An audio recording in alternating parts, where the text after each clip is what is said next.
नमस्कार विद्यार्थी मित्रांनो, मी रतिकांत मोरे. तुम्हा सर्वांचं माझ्या यूट्यूब चॅनलवर खूप खूप स्वागत. आज आपण 1.2 an encounter of special kind इयत्ता 10वी इंग्रजीमधला जो पहिला घटक आहे, पहिला लेसन म्हणूयात, पण पहिल्या युनिटमधला दुसरा घटक आहे तो. ठीक आहे, तर त्या धड्याचा जो चिटचॅट क्वेश्चन्स किंवा वॉर्मिंग अपचे जे क्वेश्चन्स आहेत ते आपण पार्ट 1मध्ये पाहिलेले आहेत.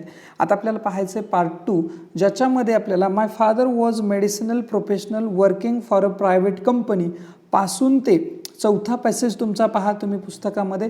त्याच्या शेवटची लाईन आहे, I rush to the verandah to see what was going on. इथपर्यंतचा जो घटक आहे त्या घटकाचं अध्यापन करणार आहोत. त्याचबरोबर त्याच्यावरती आलेले प्रश्नसुद्धा याबरोबर पाहणार आहोत. त्याचबरोबर काही एक्स्ट्रा क्वेश्चनसुद्धा मी तुम्हाला त्याच्यातून, त्याचबरोबर व्होकॅब्युलरीशी रिलेटेड काही क्वेश्चनसुद्धा तुम्हाला याच्यामध्ये पाहायला मिळतील. चला तर वेळ न घालवता सुरू करूयात. दुसरा पार्ट ज्याच्यामध्ये आपल्याला हा पॅसेज पाहायचा, हे पॅसेजेस पाहायचे आहेत. Okay, let start. An encounter of a special kind, एक वेगळ्याच प्रकारची, एक विशिष्ट प्रकारची चकमक जी लेखकाला खूप काही शिकवून गेली. My father was a medicinal professional working for a private company in Raniganj, West Bengal. आता बघा, हे जे आहे सुरुवातीला सराउंडिंग समजून घ्या की हा जो घटक आहे तो घटक कुठल्या सराउंडिंगमध्ये कुठं लिहिला गेलेला आहे आणि नॅरेटर स्वतः नॅरेट करतोय.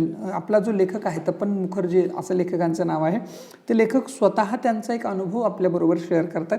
ते नॅरेटर आहेत. ओके, तर ते स्वतः त्यांना अनुभवले ते आपल्याला नॅरेट करून सांगतायत. So my father was a medicinal professional, म्हणजे माझे वडील काय होते तर एका वैद्यकीय क्षेत्रामध्ये चांगल्या पदावरती कार्यरत होते. Medicinal professional working for a private company in Raniganj, West Bengal.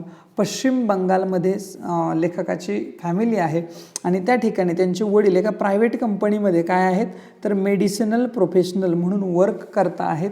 त्या ठिकाणी ते मेडिकलमध्ये काम करत आहेत आणि हे राणीगंज कुठे येतं तर हे येतं वेस्ट बेंगॉलमध्ये, ज्याला आपण पश्चिम बंगाल असं म्हणतो. ठीक आहे.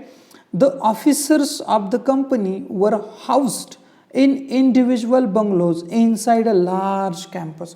एक मोठा असा कॅम्पस आहे आणि त्या कॅम्पसमध्ये जे काही प्रोफेशनल्स आहेत, मेडिसिनल प्रोफेशनल्स, तर मेडिकल प्रोफेशनल्स जे आहेत तर या सगळ्यांना कंपनीनं काय केलं बघा, कंपनीवर housed in individual bungalows inside the large campus. मोठ्या कॅम्पसमध्ये प्रत्येकाला जे काही ऑफिसर्स लोक आहेत त्या कंपनीमधले त्या सगळ्यांना काय केलेलं आहे, एका मोठ्या कॅम्पसमध्ये घराची सोय प्रत्येकाला, इंडिव्हिज्युअल बंगलोज.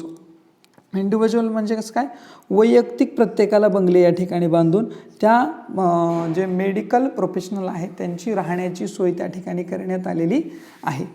सो पुढं काय म्हटलं बघा, our house was in a corner of campus. त्या कॅम्पसच्या एका कोपऱ्यात आमचं घर होतं, म्हणजे आपल्या लेखकांचं घर होतं. The officers club was adjacent to the boundary wall of our garden. आमच्या गार्डनची बाउंड्री वॉल आणि क्लब. ओके, म्हणजे काय सांगितलं बघा, द ऑफिसर्स क्लब. क्लब म्हणजे काय, ज्या ठिकाणी ते सगळे एकत्र येतात, गप्पा मारतात किंवा काही वेगवेगळ्या इव्हेंट साजरे करतात, असा एक क्लब त्या लोकांसाठी केलेला होता. आणि तो क्लब कुठे बघा, the officers club was adjacent to the boundary wall of our garden. म्हणजे आमच्या गार्डनची बाउंड्री वॉल जी आहे त्या बाउंड्री वॉलला लागूनच या ठिकाणी काय होतं, या ठिकाणी क्लब अशा पद्धतीनं होतं. आणि इथं लेखकांचं गार्डन होतं. त्या गार्डनची आणि क्लबची एक वॉल जी आहे ती कशी होती, चिटकून होती किंवा ते ॲडजस्टंट होतं. अशा पद्धतीनं लेखकानं त्या ठिकाणचं वर्णन केलेलं आहे.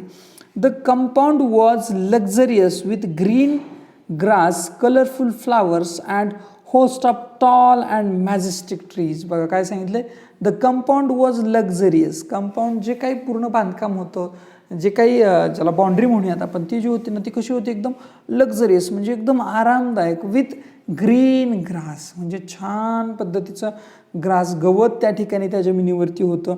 कलरफुल फ्लावर्स, वेगवेगळ्या रंगांची जी फुलं आहेत ती फुलंसुद्धा त्याच कॅम्पसमध्ये होती. And host of tall and majestic trees. आणि त्या भागामध्ये खूप मोठी उंचच्या उंच झाडंसुद्धा त्याच भागामध्ये, मॅजेस्टिक भव्य झाडं त्या ठिकाणी होती. मॅजेस्टिकमध्ये काय, मॅसिव्ह किंवा ग्रँड म्हणजेच मोठी ज्याला आपण म्हणतो, अशी झाडंसुद्धा त्या कंपाऊंडमध्ये होती. The seasonal vegetables in kitchen gardens of the households and the magnificent trees constantly attracted squirrels and many species of birds. आता बघा काय सांगितलं की काय व्हायचे, सीझनल्स व्हेजिटेबल्स म्हणजे काय, विशिष्ट सीझनमध्ये काही वेगवेगळ्या फळभाज्या लावल्या जातात, पालेभाज्या लावल्या जातात. तर त्या पालेभाज्या आहेत ना, तर त्या किचन गार्डनमध्ये त्या पालेभाज्या लावलेल्या असायच्या. The household and the magnificent trees constantly attracted squirrels and many species of birds. मग ही झाडं असू द्यात किंवा गार्डनमध्ये लावलेली छानशी झाडं असू द्यात, तर ही झाडं नेहमी काय करायची, वेगवेगळ्या खार जी असते ना, तर त्या खारीला स्क्वॅरलला काय करायचे, अट्रॅक्ट करायचे. म्हणजे ते काय करायचे, आपली घरं त्या झाडांवरती बांधायचे. म्हणजे नेहमी हस्तखेळतं वातावरण, अगदी प्रफुल्लित आनंददायक वातावरण लेखकाच्या घराच्या बाजूला होतं, असं लेखकानं सांगायचं आहे. A group of langurs had even made their den in a ashwattha tree nearby. लेखकाच्या घराच्या जवळच एक अश्वत्था म्हणजे ज्याला आपण पिंपळ म्हणतो, पिंपळाचं मोठंसं झाड होतं घराच्या अगदी जवळ. आणि त्या ठिकाणी काय केलं होतं बघा, तर तिथले जे लंगूर आहेत, म्हणजे जो माकडाचा एक प्रकार आहे, जे सुरुवातीला तुम्ही चित्र पाहिलं होतं हा प्रकार, ठीक आहे. तर हे जे माकड आहे, ह्या माकडाच्या डेन, आता डेन म्हणजे काय, तर डेन म्हणजे लक्षात घ्या की त्या ठिकाणी त्यांना केलेला राहण्यासाठीची जागा, म्हणजे ते सगळे त्या ठिकाणी काय करायचे, निवाराच करून त्यांना त्या ठिकाणी काय गेलं होतं, ते त्या ठिकाणी काय करत होते, सगळे राहत होते. In an ashwattha tree nearby. त्या अश्वत्था ट्रीवर, त्या पिंपळाच्या झाडावरती सगळी माकडं रोज बसलेली असायची. They had all become part and parcel of our existence and daily life. आणि ते म्हणजे आमच्या आयुष्याचा रोजचा महत्त्वाचा, न विसरता येणारा आणि वेगळा न करता येणारा भाग ह्या सगळ्या गोष्टी झालेल्या होत्या. तर या ठिकाणी बघा, राईट साईडला तुम्ही कॉर्नरमध्ये बघू शकताय, या ठिकाणी काही हार्ड वर्ड्स तुम्हाला दिलेले आहेत. आय होप की तुम्हाला सगळ्याचे अर्थ माहीत असतील. माहीत नसतील तरी ते माहीत करून घ्या, लिहून घ्या, जेणेकरून तुम्हाला त्याची नक्की मदत होईल.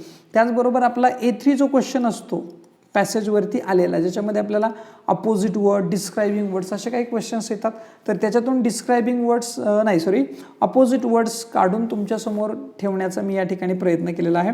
तर पहिला वर्ड आहे पब्लिक. पब्लिकचा अपोजिट वर्ड तुम्हाला काय सांगता येईल बघा, पब्लिकचा अपोजिट होतो प्रायव्हेट, ठीक आहे.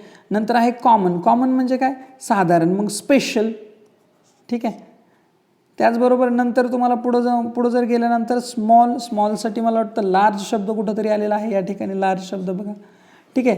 त्याच्यानंतर पुढा शब्द आहे नॉन एक्झिस्टन्स. तर या ठिकाणी एक्झिस्टन्स हा शब्द तुम्ही पाहू शकताय. तर अशा पद्धतीनं शब्द तुम्हाला आलेले आहेत, ठीक आहे. तर असे हे जे शब्द आहेत ते शब्द पब्लिकसाठी शब्द राहिलेला आहे, लिहिला आहे, आपण प्रायव्हेट घेतलेला आहे, ओके. तर अशा पद्धतीनं तुमचे हे शब्द हे सुद्धा तुमचे पाठांतर असलं पाहिजे, ओके. त्याच्यावरती असलेला म्हणजे आता जे शिकलो आपण पॅसेज, त्याच्यावरती असणारे काही प्रश्न पाहूयात. What was the profession of writer's father. वडिलांचं प्रोफेशन काय होतं रायटरच्या, तर आपण पहिल्याच ओळीमध्ये पाहिले होतं, the narrator's father was a medical professional with a private company in Raniganj, West Bengal. जशाच तशी पहिली ओळ आहे पहा या ठिकाणी, ओके. फक्त माय फादर तिथं लिहू नका, कारण माय फादर लिहिलं तर ते तुमच्या वडिलांशी रिलेटेड आहे, ठीक आहे. सो नॅरेटर्स फादर वॉज पासून अगदी तुम्ही वेस्ट बेंगॉल इथपर्यंत तुमचं उत्तर लिहू शकाल. नेक्स्ट क्वेश्चन काय आहे पहा. नेक्स्ट क्वेश्चन आहे describe the campus where writer's family lived. Campus म्हणजे काय, तिथला जो परिसर होता तो परिसर डिस्क्राईब करा, वर्णन करा की नेमका कसा होता. So you can find the answer in the same paragraph. The compound where the narrator was living was rich in nature's bounty. The compound was luxurious with green grass, colorful flowers, and the host of tall and majestic trees. The seasonal vegetables in kitchen garden of the households and the magnificent trees constantly attracted squirrels and many species of birds. A group of langurs had even made their den in an ashwatha tree nearby. जशाच तशा तुमच्या पॅसेजमधल्या ह्या ओळी आहेत. I hope की तुम्ही त्याचं उत्तर शोधूनच लिहाल, ठीक आहे. नंतर पुढे दुसरा पॅरेग्राफ काय म्हणतो बघा, a small incident on Saturday afternoon. बघा आता आपण चाललोय नेमकं त्या दिवशी काय घडलं त्या इन्सिडेंटकडे चाललोय, जे एन्काउंटर घडलं ना त्या एन्काउंटरकडे आपण निघालेलो आहोत. अ स्मॉल इन्सिडेंट म्हणजे काय, प्रसंग. ऑन अ सॅटरडे आफ्टरनून, कधीचा प्रसंग आहे बघा, आफ्टरनूनचा. Left a profound effect on me and unfolded before my eyes a whole new dimensions to the wonders of God's creation. देवानं ही जी पृथ्वी बनवली, देवानं जे काही घटक, जे प्राणी बनवले, पक्षी बनवले, फुलं बनवली, तर या गोष्टीला म्हणजे देवानं जे काही ह्या गोष्टी बनवल्यात, हे जे देवाचं क्रिएशन आहे ते क्रिएशन किती सुंदर आहे, त्याचबरोबर नेमकं त्यांच्यामध्ये कसा भाव आहे, या सगळ्या गोष्टींचा जणू माझ्यासमोर एक चित्रपट उभा करून जाणारा हा प्रसंग आहे. काय म्हटलं बघा, प्रोफाउंड इफेक्ट म्हटलंय. प्रोफाउंड म्हणजे काय, कमालीचा इफेक्ट. असा प्रसंग आहे की ज्या प्रसंगानंतर माझ्यावरती एक कमालीचा इफेक्ट पडला आणि मला कळलं की हे जे देवाने जे बनवलेलं आहे त्या बनवलेल्या क्रिएशन्स किती सुंदर आहेत.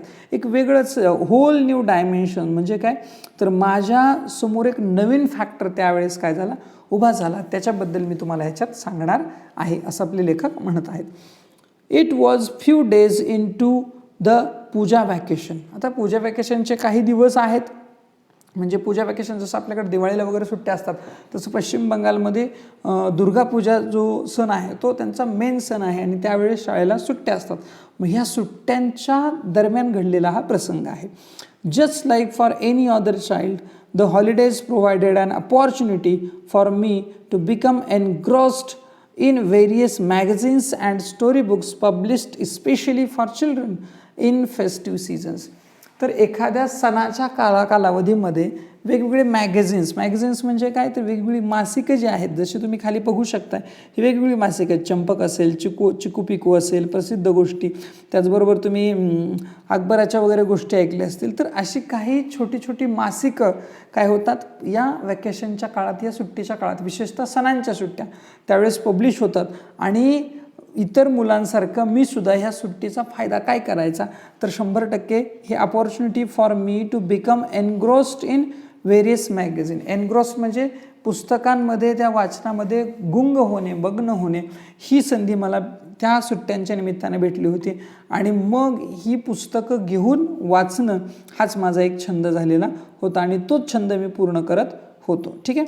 नंतर पुढं काय म्हटलं बघा, after a hearty lunch, my parents and my younger sister lay down for an afternoon nap and I settled down with a storybook. आता बघा, आपण हळूहळू स्टोरीकडे चाललेलो आहोत. आफ्टर अ हार्टी लंच म्हणजे काय, अगदी पोटभर जेवल्यानंतर काय झालं, माय पेरेंट्स म्हणजे माझे आईवडील अँड माय यंगर सिस्टर, माझी छोटीशी, यंगर म्हणजे काय, लहान, sister lay down for an afternoon nap. दुपारची जी छोटीशी झोप असते तर ती झोप घेण्यासाठी हे सगळेजण काय झाले, म्हणजे माझ्या घरातले माझे पेरेंट्स आणि माझी छोटी बहीण सगळे झोपण्यासाठी गेले, दुपारच्या झोपेसाठी. I settle down with a story book. परंतु मी मात्र झोपायला न जाता I settle down with a story book, मी मात्र एक छानसं गोष्टीचं पुस्तक घेतलं आणि ते वाचायला सुरू केलं. The quiet afternoon presented the perfect backdrop for reading and adventurous story. आणि ती स्टोरी वाचायला जी शांतता पाहिजे होती, योगायोगाने ती शांतता त्या दिवसानं मला ऑलरेडी दिलेली होती. आणि तो खराच खूप चांगला अशा पद्धतीचा बॅकड्रॉप किंवा बॅकग्राऊंड मला त्या ॲडव्हेंचरस स्टोरीज, म्हणजे लेखक काय वाचत होते, तर एक ॲडव्हेंचरस स्टोरी, एक साहस कथा लेखक त्यावेळेस वाचत होते. आणि त्याच्यासाठी जे पर्टिक्युलर, जे परफेक्ट असं जे बॅकग्राऊंड आहे तसं बॅकग्राऊंड लेखकाला मागं क्रिएट झालेलं दिसतंय. The silence was occasionally broken by the sound of my family snoring, the intermittent chirping of house sparrows, the harsh cawing of crow, and shrill call of kite flying high above the ground. आता बघा, हा जो silence आहे ना, तो silence कोणत्या कोणत्या गोष्टींना मोडला, कोणत्या गोष्टींनी ह्या सायलेन्सला ब्रोक केलं, ह्या 3-4 गोष्टी दिल्यात, जेणेकरून तुम्हाला A2चा जो क्वेश्चन असतो ज्याच्यामध्ये 4 गोष्टी तुम्हाला लिहायच्या असतात.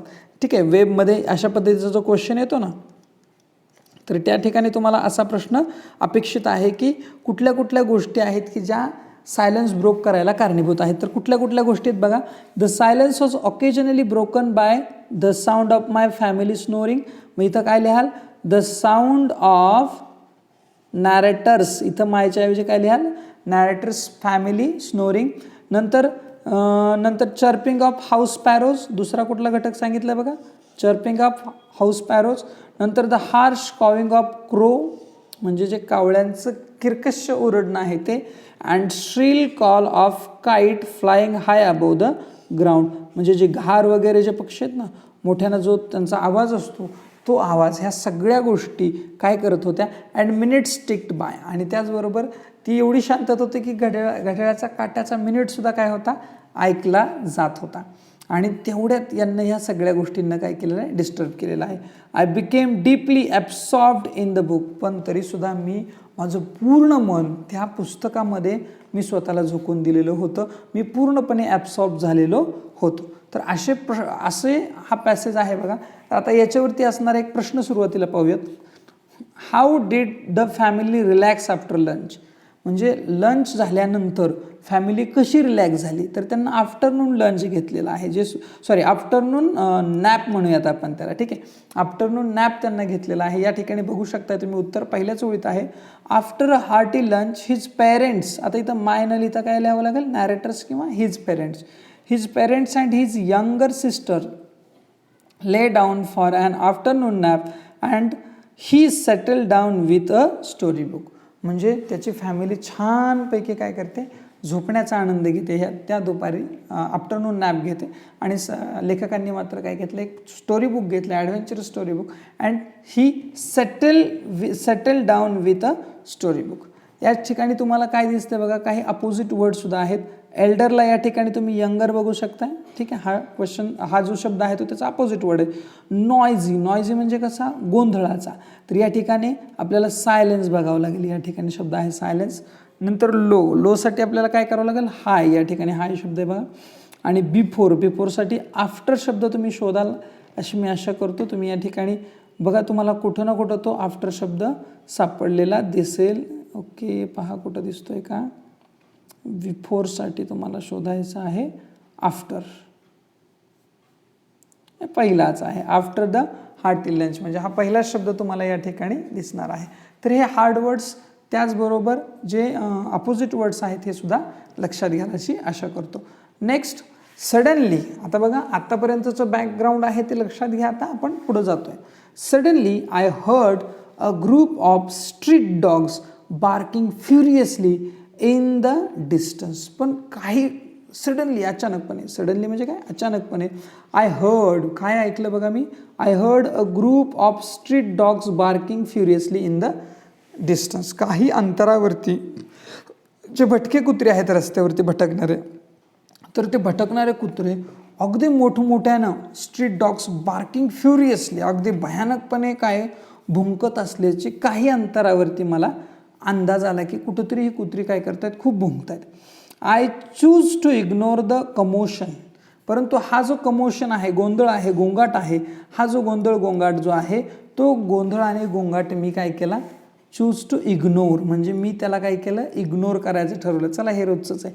Thinking that the pack of dogs, बघा का इग्नोर केलं, तर दॅट द पॅक म्हणजे काय, घोळका किंवा कुत्र्यांचा काय असतो, जो गँग असते ना, ग्रुप असतो ना, त्या ग्रुपला आपण पॅक असं म्हणतो.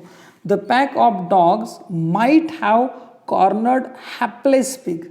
हे रोजचंच होतं काय, की काही कुत्री काय करतात, एखाद्या डुकराला पळवताना एखाद्या कोपऱ्यात सापडलं की त्याला ते भुंकतात, असा माझा अंदाज होता. आणि ते तसंच काहीसं घडलेलं असावं असा लेखकाला बाहेरच्या वातावरणावरून वाटतंय. हॅपलेसचा अर्थ काय होतो, अनफॉर्च्युनेट, म्हणजे दुर्दैवी अशा पद्धतीचं डुक्कर एखादं सापडलं असावं कुत्र्यांच्या तडाक्यात, आणि म्हणून कुत्रे त्याला सगळे भुंकतायत असा माझा भ्रम झाला किंवा मला तसं वाटलं.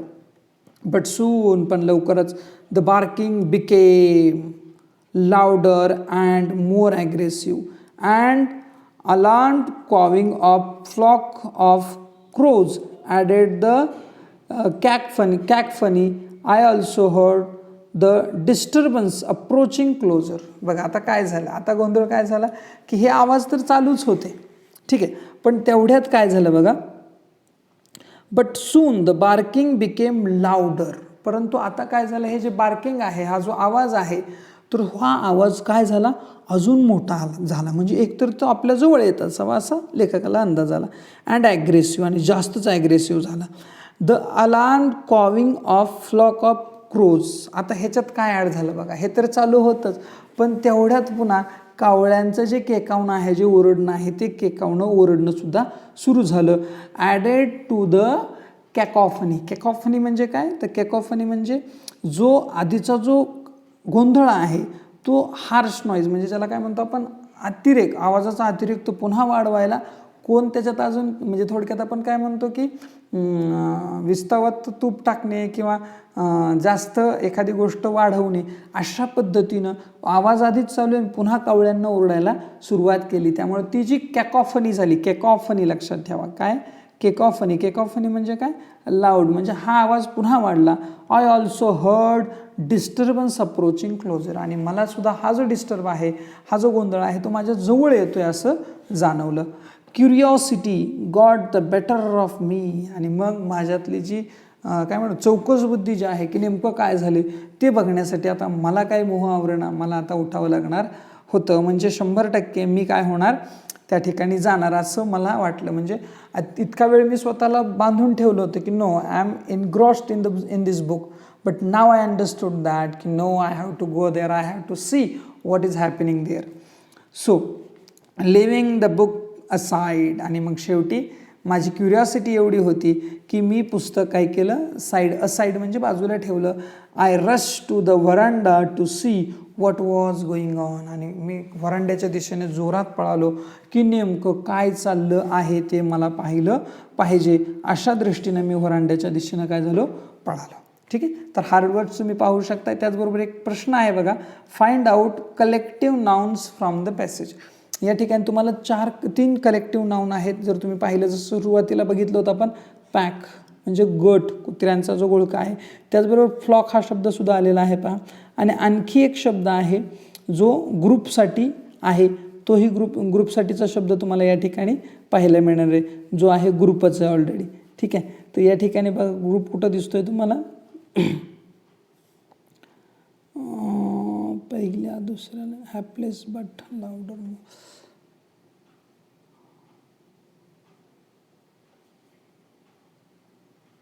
ठीक आहे, तर हे शब्द तुम्हाला या ठिकाणी काय दाखवणारे लक्षात घ्या. हे काय दाखवतात तुम्हाला, तर ग्रुप दाखवणार आहे, किंवा ज्याला आपण काय म्हणतो की कलेक्शन आहे, गट आहे, ग्रुप असं दाखवणारे हे शब्द तुम्हाला पाहायला मिळतील. तर असे 3 शब्द तुम्हाला या ठिकाणी आलेले दिसत आहेत. तर हा शब्द तुम्हाला या ठिकाणी ग्रुप दिसतोय. हे शब्द कसले आहेत, तर कलेक्टिव्ह नाऊन आहे, म्हणजे गटाला दिलेले हे शब्द आहेत. आय होप की हा जो दुसरा पार्ट आहे याचा, तो तुम्हाला चांगल्या पद्धतीनं समजलेला असेल. त्यातले काही क्वेश्चनसुद्धा तुम्हाला समजलेले असतील. ठीक आहे, व्हिडिओ आवडला असेल तर नक्की लाईक करा, शेअर करा तुमच्या मित्रांबरोबर, आणि चॅनलवर नवीन असाल तर प्लीज सबस्क्राईब करा. Okay, thank you.